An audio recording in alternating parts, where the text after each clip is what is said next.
புரட்சி தலைவி அம்மாவின் 77வது பிறந்த நாள் விழா. தலைமை கழகத்தில் உள்ள புரட்சி தலைவியின் திருவுருவ சிலைக்கு வரும் 24ஆம் தேதி அதிமுக பொதுச் செயலாளர் மாலை அணிவித்து மரியாதை செலுத்துவார் என தலைமை கழகம் அறிவிப்பு. கன்னியாகுமரி மாவட்டம் ஆரல்வாய்மொழி அரசு பள்ளியில் 12ஆம் வகுப்பு படிக்கும் மாணவிக்கு பாலியல் தொல்லை அளித்ததோடு மாணவியின் புகைப்படங்களை மார்பிங் செய்து சமூக வலைதளங்களில் வெளியிட்ட கல்லூரி மாணவன் போக்சோ சட்டத்தில் சிக்கினார். நிர்வாகத்திறனற்ற திமுக ஆட்சியில் பாலியல் வன்கொடுமைகள் சர்வசாதாரணமாக நடைபெறுவதாக மக்கள் ஆதங்கம். திருப்பூர் அரசு பள்ளியில் 10ஆம் வகுப்பு படித்து வரும் மாணவியை பாலியல் வன்கொடுமை செய்து கர்ப்பமாக்கிய 12ஆம் வகுப்பு மாணவன் மீது போக்சோவில் வழக்கு பதிவு. நிர்வாகத்திறனற்ற திமுக ஆட்சியில் அரசு பள்ளிகளில் பாலியல் வன்கொடுமை சம்பவங்கள் அதிகரித்துள்ள நிலையில் குழந்தைகளை பள்ளிக்கு அனுப்பவே அச்சப்படும் பெற்றோர்.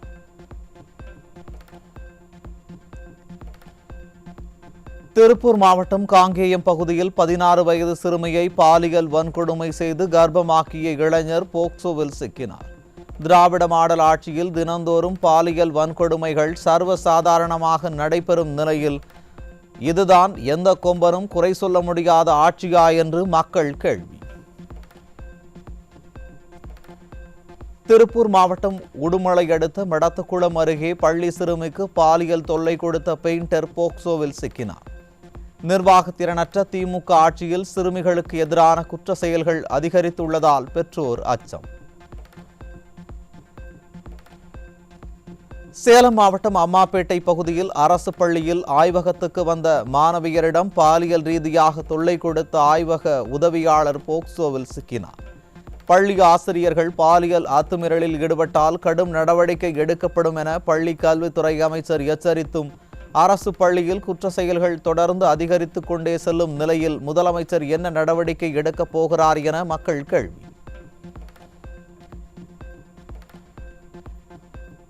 சென்னை கொடுங்கையூரில் 10 வயது சிறுமிக்கு பாலியல் தொல்லை கொடுத்த மீன் வியாபாரி போக்சோவில் சிக்கினார்.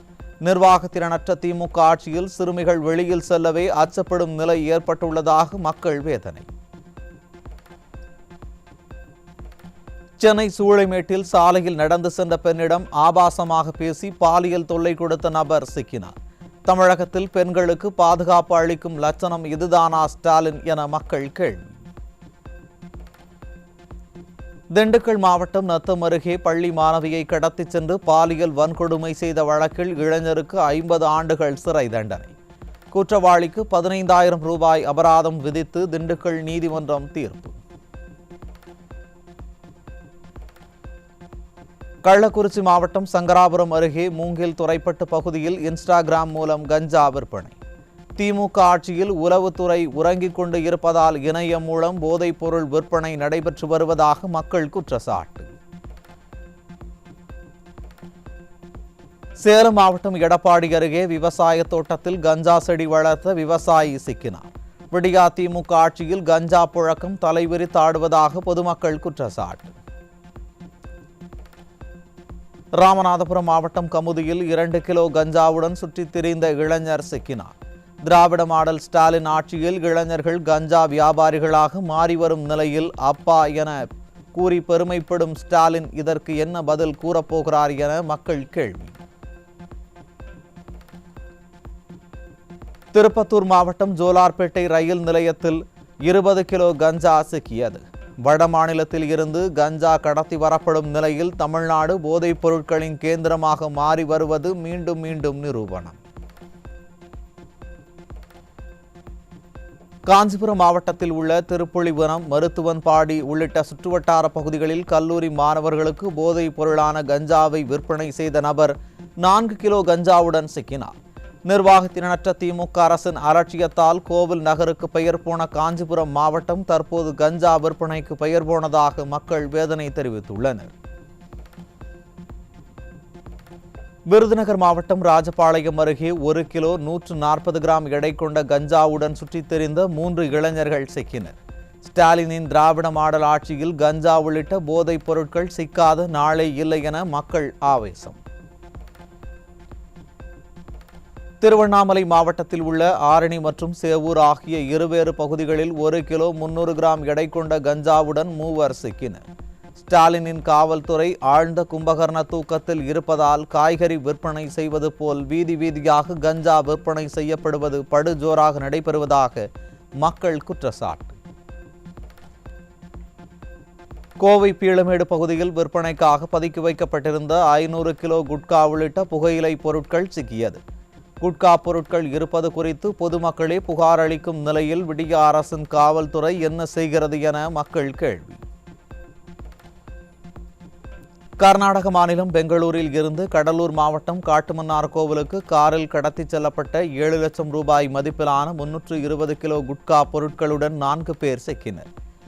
மாநில எல்லை சோதனை சாவடியில் காவல்துறை ஆழ்ந்த உறக்கத்தில் இருப்பதால் ஆந்திரா, கர்நாடகா மற்றும் வட மாநிலங்களில் இருந்து கஞ்சா, குட்கா போன்ற போதைப் பொருட்கள் சர்வசாதாரணமாக கடத்தி வரப்படுவதாக பொதுமக்கள் குற்றச்சாட்டு. தஞ்சை மாவட்டம் அம்மாப்பேட்டையில் 53,000 ரூபாய் மதிப்பிலான 79 கிலோ குட்கா மற்றும் புகையிலை பொருட்களுடன் 2 சிக்கினர். நிர்வாகத்திறனற்ற திமுக ஆட்சியில் தடை செய்யப்பட்ட போதைப் பொருட்கள் தங்கு தடையின்றி கிடைப்பதாக மக்கள் குற்றச்சாட்டு. கிருஷ்ணகிரியில் சாலையில் நடந்து சென்று கொண்டிருந்த நபரை கல்லால் தாக்கி செல்போன் உள்ளிட்டவற்றை பறித்து சென்ற சிறுவர்கள் போதையில் இதுபோன்ற செயல்களில் ஈடுபட்டனரா என்று கேள்வி எழுப்பியுள்ள பொதுமக்கள் ஸ்டாலினின் ஏவல் துறையினர் முறையாக ரோந்து பணிகளை மேற்கொள்வதில்லை என்றும் குற்றச்சாட்டு.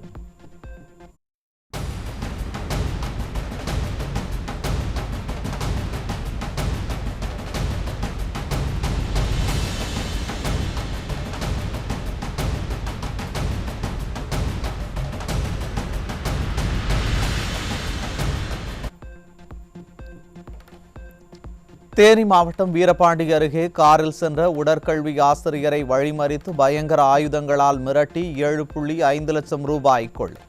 காரில் லிப்ட் கேட்டு வந்த நபர் உட்பட 6 பேர் கொண்ட மர்ம கும்பலுக்கு வலைவீச்சு.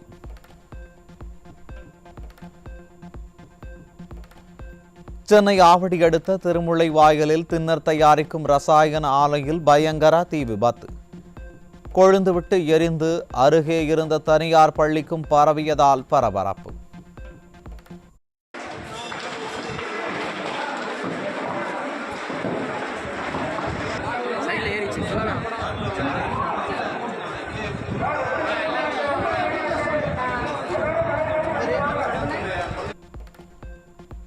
திமுக கடந்த சட்டசபை தேர்தலில் 43 தொகுதிகளில் குறைந்த ஓட்டு வித்தியாசத்தில் வெற்றி பெற்றதற்கு நாங்களும் எங்கள் குடும்பத்தினரும் காரணம் என்பதை திமுக அரசு உணர்ந்து எங்களது கோரிக்கைகளை நிறைவேற்ற வேண்டும்.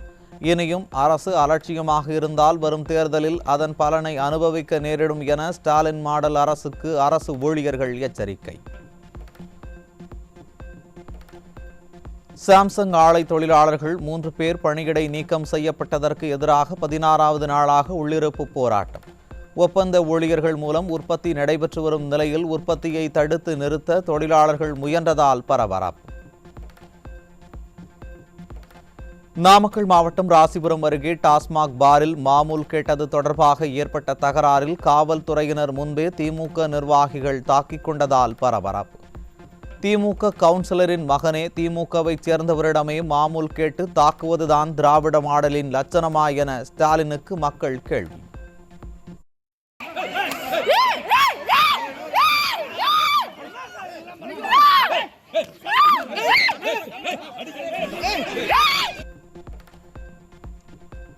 திமுக அமைச்சர் ஏவ வேலுவின் மகன் கம்பனிடம் கை கொடுக்க வந்த பெண்ணை திமுக மாவட்ட கழக துணை செயலாளர் தாக்கிய சம்பவத்தால் பரபரப்பு. அதிகார போதையிலும் ஆணவத்தின் உச்சத்திலும் பெண்ணை தாக்கிய திமுக மாவட்ட கழக துணை செயலாளர் மீது நடவடிக்கை எடுக்க பொதுமக்கள் வலியுறுத்தல்.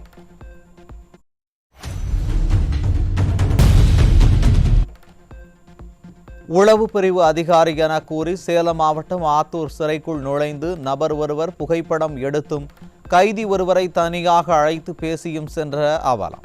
போலி வாக்குறுதிகளை கொடுத்து ஆட்சிக்கு வந்த ஸ்டாலினின் திமுக ஆட்சியில் போலி மருத்துவர்கள், போலி காவல் அதிகாரிகள் நடமாட்டம் அதிகரித்துள்ளதாக குற்றச்சாட்டு.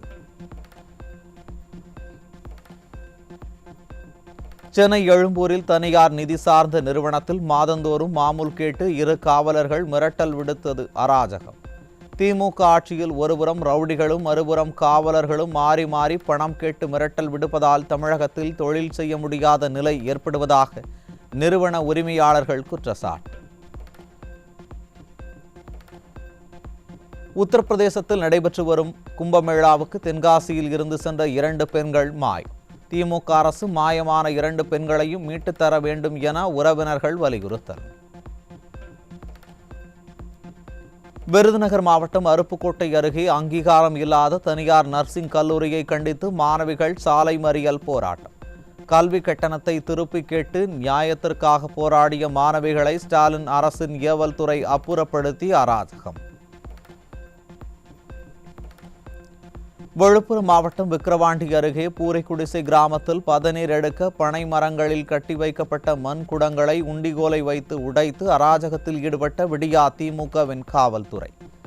கள்ளச்சாராயத்தை தடுக்க திராணியற்ற காவல்துறை பனை விவசாயிகளிடம் அராஜகத்தில் ஈடுபடுவதாக குற்றம் சாட்டி 100க்கும் மேற்பட்டோர் சாலை மறியல். ஐயா இங்க பாருங்க, இது வந்து இந்த மரம் ஒடிக்கிறது வந்து செக்ஷன் 8E வந்து குற்றம். இது என்ன, இது நீங்க சந்திப்பீங்க. நீங்க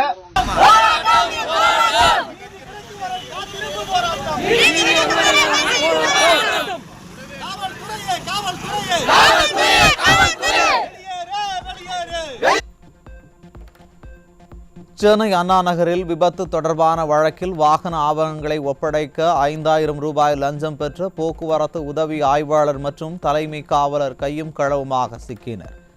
சாலைகளில் வாகன ஓட்டிகளை குறிவைத்து வழிப்பறியில் ஈடுபடும் போக்குவரத்து காவலர்களை ஸ்டாலின் அரசு கண்டுகொள்ளாமல் இருப்பதால் லஞ்சம் ஊழல் அதிகரித்திருப்பதாக மக்கள் வேதனை. கள்ளக்குறிச்சி மாவட்டம் கூத்துக்குடி கிராமத்தில் உள்ள ஊராட்சி ஒன்றிய தொடக்கப்பள்ளியை முற்றுகையிட்டு கிராம மக்கள் போராட்டம். மாணவர்கள் அமர்ந்து படிக்க வகுப்பறை இல்லாததால் வெயிலில் அமர வைத்து பாடம் நடத்தப்படுவதாக பெற்றோர் புகார். புதுக்கோட்டை மாவட்டம் திருமயம் அருகே சேதமான அங்கன்வாடி கட்டிடத்திற்குள் குழந்தைகளை அனுப்ப முடியாது என்று கூறி பெற்றோர்கள் போராட்டம். கமிஷன், கலெக்ஷன், கரப்ஷன் இதில் மட்டுமே குறிக்கோளாக இருக்கும் திமுக அரசு இதுகுறித்து உரிய நடவடிக்கை எடுக்க வேண்டும் என மக்கள் வலியுறுத்தல். திருப்பத்தூர் மாவட்டம் ஆம்பூர் அடுத்த பெரியாங்குப்பம் பகுதியில் உள்ள சுயம்பு ஸ்ரீ சாமுண்டீஸ்வரி அம்மன் கோவிலில் சிரசு திருவிழா கோலாகலம். பக்தர்கள் அங்க பிரதட்சணம் செய்தும் கரகத்தின் மீது உப்பு, மிளகு, பொறி போட்டும் நேர்த்திக்கடன்.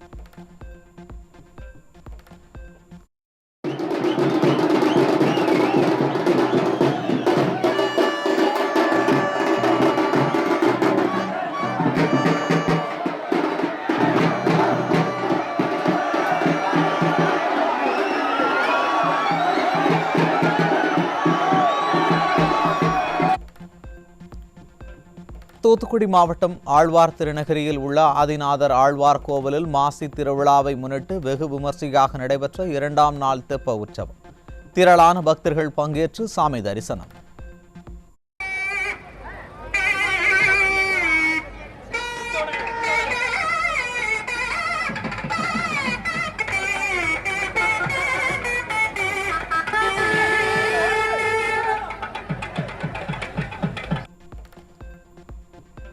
திருப்பூர் மாவட்டம் அவிநாசி அருகே கோவில் திருப்பணிக்காக கம்பி கட்டும் பணியில் ஈடுபட்டிருந்த தொழிலாளி மின்சாரம் தாக்கி உயிரிழந்த பரிதாபம். மின்சாரம் தாக்கி ஏராளமான கூலி தொழிலாளிகள் உயிரிழந்த நிலையிலும் உரிய விசாரணை நடத்தி நடவடிக்கை எடுக்காமல் அலட்சியம் காட்டும் விடியா அரசின் மின்வாரியத்துறை. ராமேஸ்வரத்தைச் சேர்ந்த 10 மீனவர்களை எல்லை தாண்டி மீன்பிடித்ததாக கூறி கைது செய்த இலங்கை கடற்படை மீனவர்களின் 3 படகுகளையும் சிறைப்பிடித்து மீண்டும் அட்டூழியம். தமிழக மீனவர்களை இலங்கை கடற்படை அராஜக முறையில் கைது செய்து வரும் நிலையில் மத்திய மைனாரிட்டி பாஜக அரசு, விடியா திமுக அரசும் வேடிக்கை பார்த்து வருவதாக மீனவர்கள் மற்றும் உறவினர்கள் குற்றச்சாட்டு. சென்னையில் ஆபரண தங்கத்தின் விலை சவரனுக்கு 280 ரூபாய் உயர்ந்து 1 சவரன் 64,560 ரூபாய்க்கு விற்பனை. தங்கம் மற்றும் வெள்ளி விலை தொடர்ந்து உயர்ந்து கொண்டே செல்வதால் நகைப்பிரியர்கள் கவலை. உத்தரப்பிரதேச மாநிலம் வாரணாசி ரயில் நிலையத்தில் தமிழகத்தைச் சேர்ந்த மாற்றுத்திறனாளி கிரிக்கெட் வீரர்கள் சென்னை திரும்ப முடியாமல் தவிப்பு. கங்கா காவிரி விரைவு ரயிலில் முன்பதிவு செய்த போதிலும் கூட்ட நெரிசலால் ரயிலில் ஏற முடியாமல் சிக்கி தவிப்பு.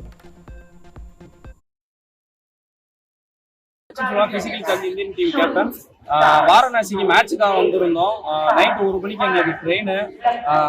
ஆனால் ட்ரெயினில் எங்களால் ஏற முடியல. ஏசி கம்பார்ட்மெண்ட்டில் புக் பண்ணியிருந்தோம், 3rd ஏசியில். எங்கள் கம்பார்ட்மெண்ட்டில் எல்லாருமே வந்து ஏறினனால பசங்க பிசிக்கலி சேலஞ்சு எல்லாருமே கிட் பேக் இதெல்லாம் வச்சுட்டு அந்த ட்ரெயின் கதவு கிட்ட கூட போக முடியல. ரொம்ப கஷ்டமாக இருந்துச்சு. அடுத்த ட்ரெயின் எங்களுக்கு 6 மணின்றாங்க. அதுவும் அன்ரிசர்வ்ல உங்களால் கண்டிப்பாக போக முடியாது. கும்பமேளா நடக்கிறனால ரொம்ப க்ரௌடாக இருக்குன்றாங்க. சரியான வழிமுறைகளும் எதுவும் எங்களுக்கு தெரியல. என்ன பண்ணுறதுன்னு புரியல. வாரணாசியில ரயில்வே ஸ்டேஷன்ல தான் இன்னும். உத்தரப்பிரதேச மாநில மகா கும்பமேளாவுக்கு சென்றவர்கள் ஏற்கனவே ரயில் கிடைக்காமல் தவித்து வரும் நிலையில் அங்கு விளையாட சென்ற தமிழகத்தைச் சேர்ந்த மாற்றுத்திறனாளி கிரிக்கெட் வீரர்களுக்கு விமானத்தில் டிக்கெட் முன்பதிவு செய்து கொடுக்காதது ஏன் என மக்கள் கேள்வி. வீரர்கள் போட்டியில் பங்கேற்பதை முன்கூட்டியே அறிந்தும் விளையாட்டுத்துறை அமைச்சரான துணை முதல்வரும் விளையாட்டுத்துறையும் என்ன செய்து கொண்டிருந்தது என்று மக்கள் காட்டமான கேள்வி. கும்பமேளா திருவிழாவுக்காக கோடிக்கணக்கானோர் உத்தரப்பிரதேசத்தில் குவிந்துள்ள நிலையில் போதிய ரயில்களை இயக்காமல் அலட்சியம் காட்டி வரும் மைனாரிட்டி பாஜக அரசு. முக்கியஸ்தர்களுக்கு மட்டும் காட்டும் அக்கறையை சாமானிய மக்கள் மீது காட்டாத விளம்பரமாடல் பாஜக அரசுக்கு பொதுமக்கள் பக்தர்கள் கடும் கண்டனம். ரயிலில் பயணம் செய்யக்கூடிய பயணிகளின் எண்ணிக்கையை விட கூடுதலாக பயணச்சீட்டுகளை ரயில்வே துறை தொடர்ந்து விற்பனை செய்தது ஏன் என டெல்லி உயர்நீதிமன்றம் கேள்வி. டெல்லி ரயில் நிலைய கூட்ட நெரிசலில் சிக்கி 18 பேர் உயிரிழந்த விவகாரம் தொடர்பான வழக்கில் மத்திய அரசும் ரயில்வே துறை விளக்கம் அளிக்க உத்தரவு.